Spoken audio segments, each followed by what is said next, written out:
Bonjour à tous, alors aujourd'hui je reviens avec le kit du mois d'octobre de la Creative Craft Academy qui est un livre en bois. Donc j'ai sauté en noir, comme ça je me suis avancée.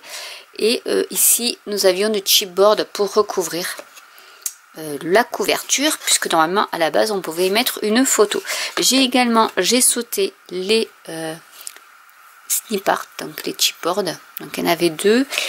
Tout ce qui était résine également. Donc voilà, j'ai sauté.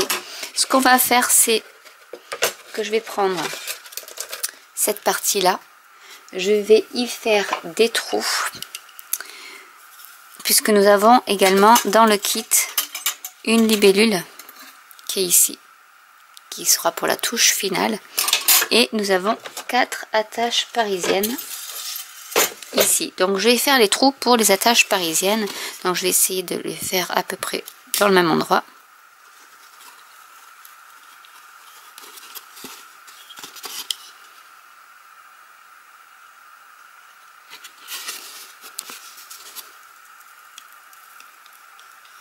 Vous pouvez faire avec une crocodile si vous avez. Après bon, si c'est pas trop symétrique, c'est pas bien grave. Mais que ça le soit un peu quand même.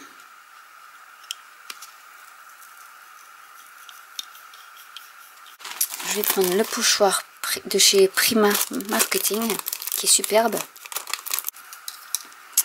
Que je vais mettre, alors je vais le centrer.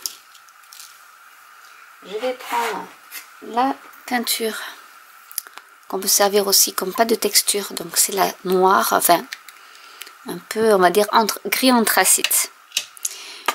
Je vais prendre ma spatule.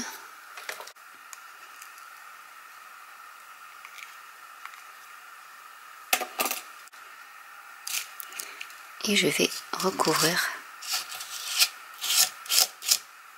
mon support avec cette pâte.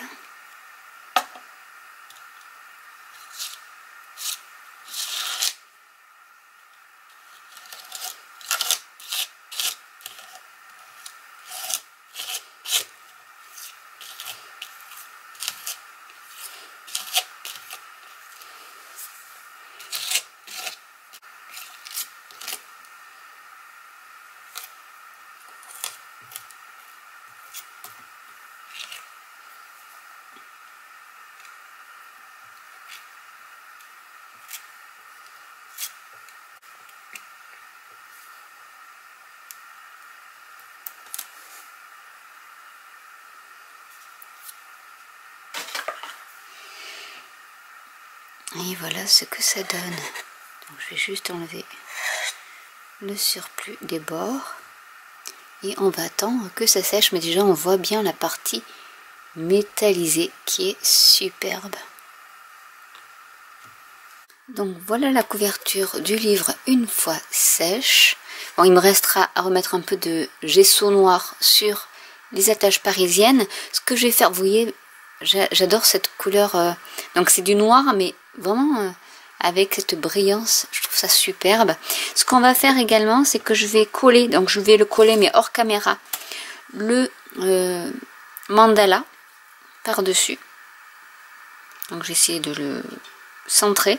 Je mettrai également deux résines par-dessus. Donc je vais mettre une par ici et une autre par là. Ça je le ferai hors caméra parce que c'est un peu long.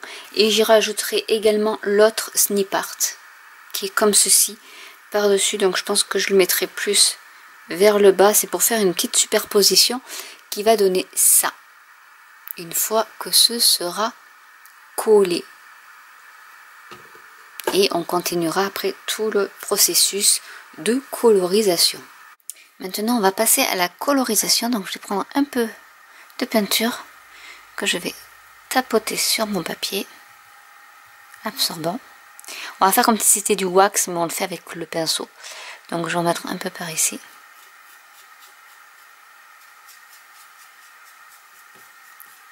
Et sur l'embossage également.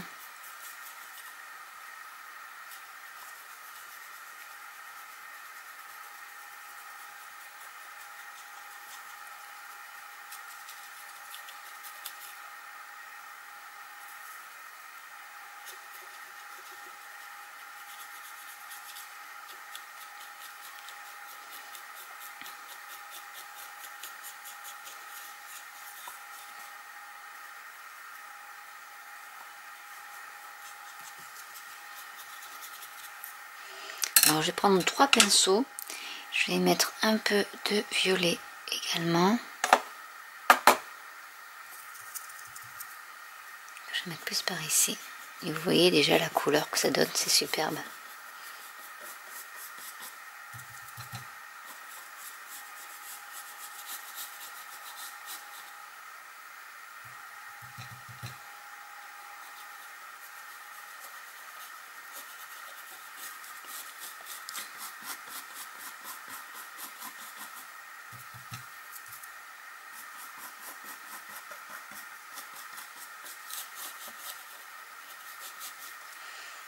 Je vais reprendre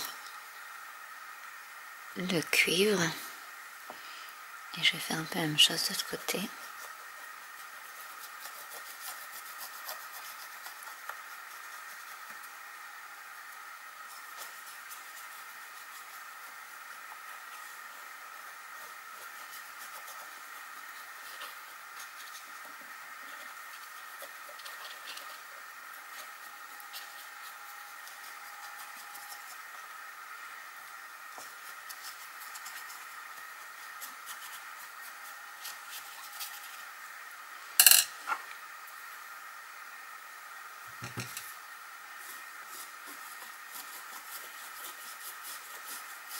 On peut mélanger pour atténuer un peu le cuivré.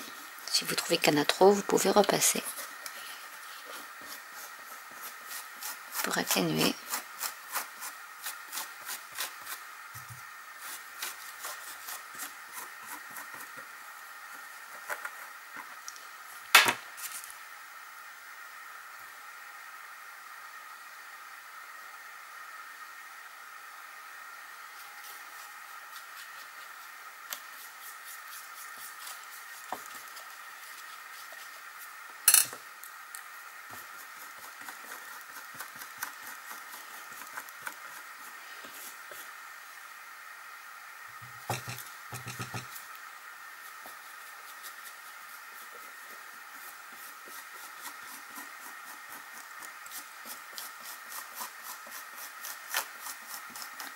Et vous pouvez rajouter de la couleur si vous voulez que ce soit plus brillant, plus vibrant, plus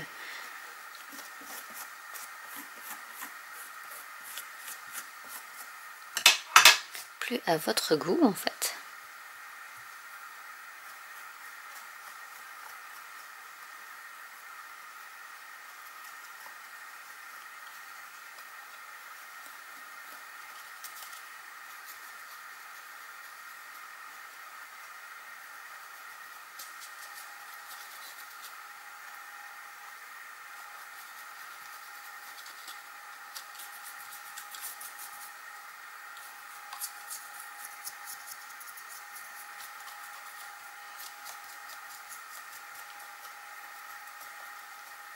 Et ensuite vous mélangez comme ça ça met un peu de temps à sécher, on peut mélanger un peu les couleurs pour qu'elles se fondent bien, que ça fasse un joli dégradé.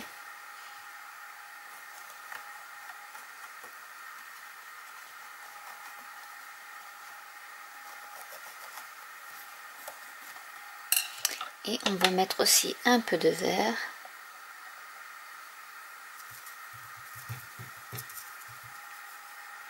Par exemple par ici.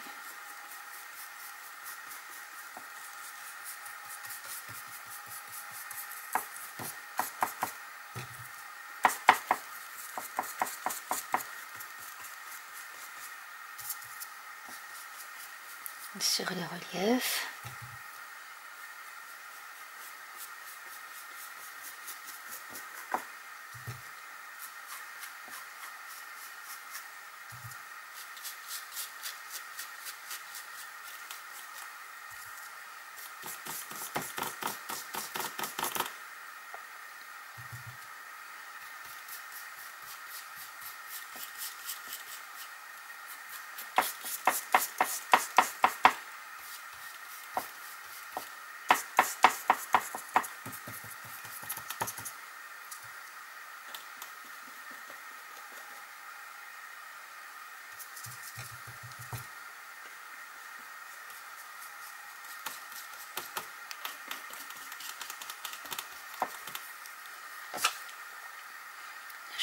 peu de...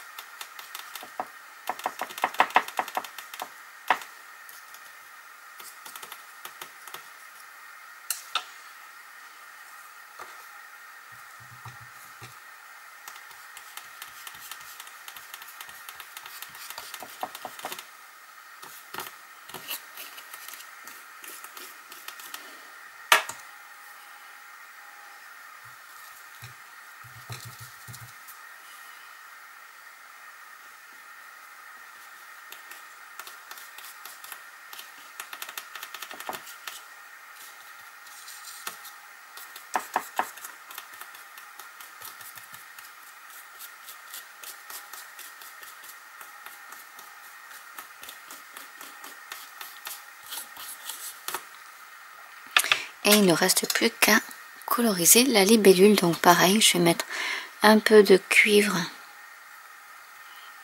sur les ailes.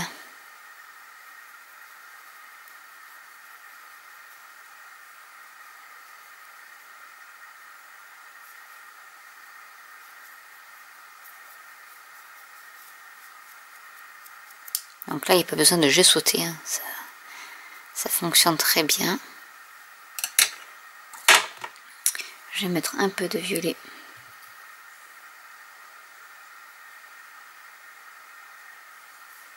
sur le corps.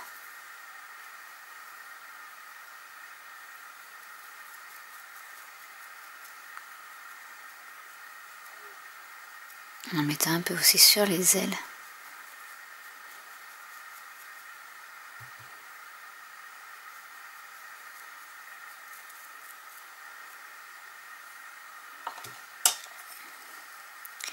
Et un peu de vert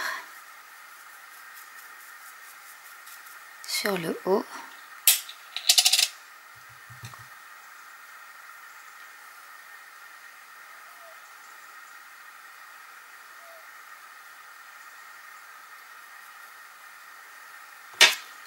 Et je repars avec le cuivré pour bien mélanger, qu'il n'y ait pas trop de vert, mais qu'il y ait juste le petit reflet.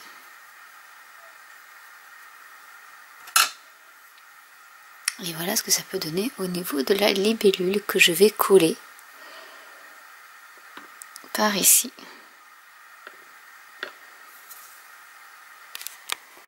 Et voilà ce que ça donne. Donc ce qu'on peut faire également, c'est, comme vous avez j'ai sauté tout le noir, c'est, alors j'ai ma libellule qui est pas très bien collée, mais c'est de mettre un peu de couleur sur votre boîte. Donc je vais attendre que ça sèche et ensuite je vous montrerai le résultat final. Et voilà la finition. Donc vous pouvez mettre après de la couleur sur les bords si vous le souhaitez. Et voilà ce que ça donne en touche finale. Donc j'espère que cette vidéo vous aura plu. N'hésitez pas à commenter si vous avez des questions. N'hésitez pas à liker, à vous abonner ou à cliquer sur la petite cloche. Et je vous dis à très bientôt pour une nouvelle vidéo. Bye!